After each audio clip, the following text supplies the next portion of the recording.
I'm sure it was a God thing that I went to work there. I'm not so sure that I was qualified for what they wanted me to do at the time, but I have had an education in that in the last 3 years, mostly just dealing with people. And I've also taken some counseling classes and gotten some training to help along the way, because we want Compassion Ministries to be a ministry of excellence and a ministry that knows what they're doing, that we're not just out there floundering around, which is easy to do when you first start out. Sure. There's a lot to be learned, but it does take a community pulling together and all of us helping and understanding the needs of these addicts. And you're absolutely right. The addict has got to want help. They can't. Which is one of the beauties of the drug court, because you provide that incentive to some extent to get help. I can go to prison, or I can address this problem right now. Right. And sometimes people have to hit rock bottom, and when they do, they find themselves in a jail cell. And then we have the opportunity to deal with a willing recovery. Now, wouldn't it be wonderful if the church and the government would work together on this? What a neat idea. I'd love to see the day. And I really think that there's more of a partnership than people know. Usually what I find when I talk with people in churches is that the people in the churches, if they only were aware of the need, they would be willing to step forward and address it. Yes. But I think all too often when we go to church, we just sit in the pew and we don't really get out on the front lines.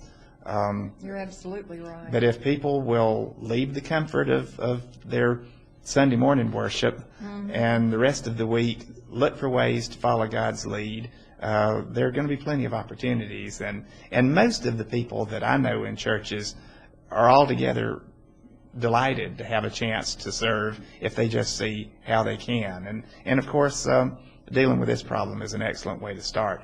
One of the things that you mentioned a minute ago about learning on the job, I think is an important point.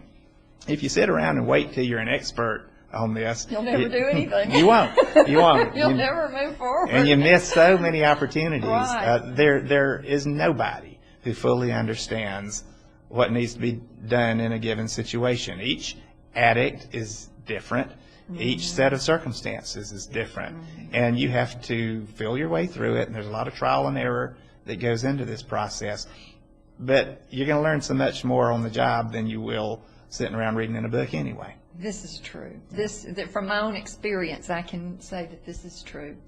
So, summing up, can you think of any other are there any good stories that you have from the court system that you could share with us? That any success stories so far? Well, the best ones that would be from the drug courts that I've observed elsewhere. And we went. When I say we, as the prosecutor, I went. And the person who's going to be court coordinator went on a separate training.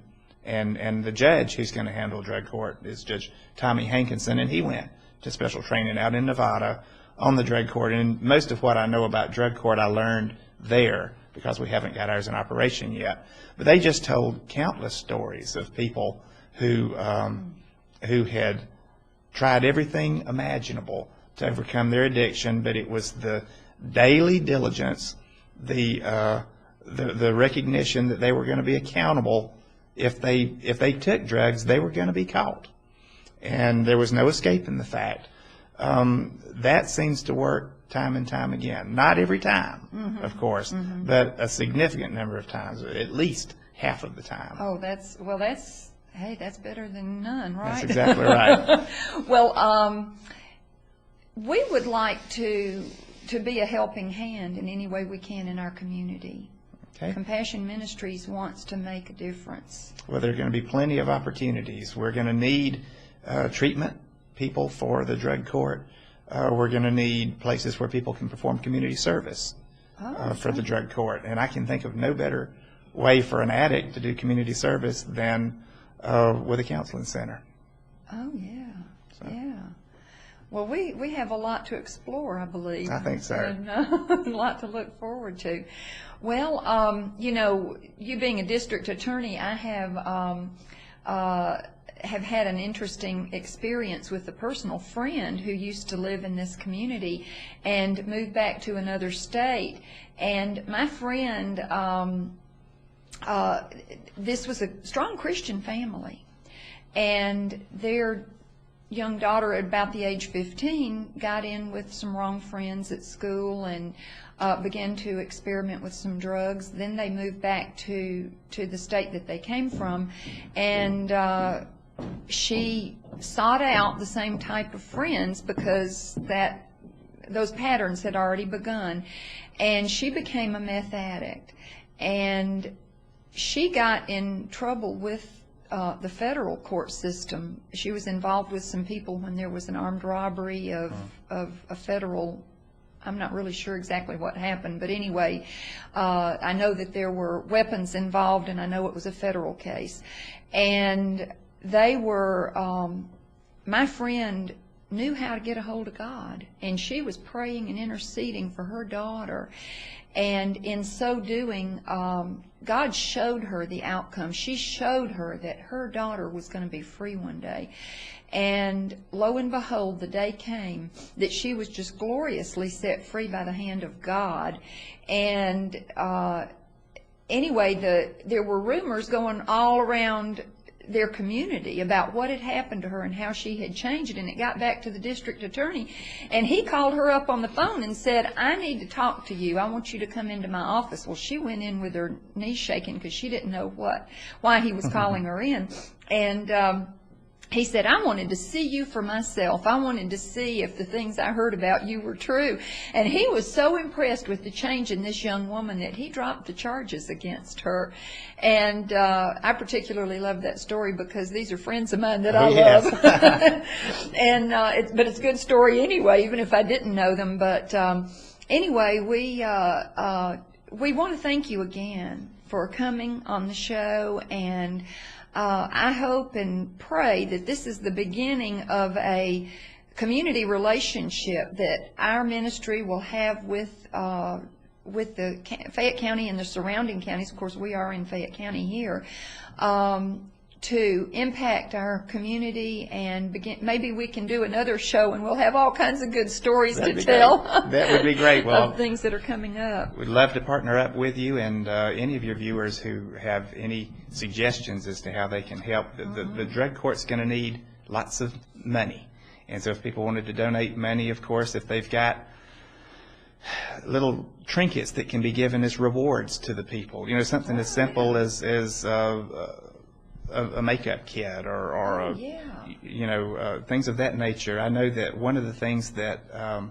one of the people that the drug court trained in said that they did was that every time they traveled, they would bring back the soap from the hotel, and so they accumulated a lot of soap to give to people's company. Well, I do know from my experience, there's one addict that I have been involved with for the past 3 years, and it was just this time 3 years ago, and she has been in and out of trouble so many times. Every time she comes out of a situation where she's been out on the street doing drugs, she loses every possession she owns, and she comes back with nothing. She has no clothes, she's always in need of things like shampoo and toothbrush and toothpaste and just the basics that we take for granted. But many of these people become homeless, and they lose their transportation. Families turn their backs on them, and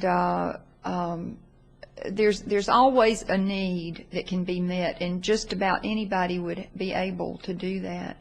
And I know that it's rewarding to help people, and we don't do what we're doing because we're trying to win any brownie points with God, but I do believe we please Him. Oh, certainly. And if we can just help them to experience the hope of a better life, and as you and I know, God provides hope. Yes, He does. And that can be the starting point to a recovery. So absolutely.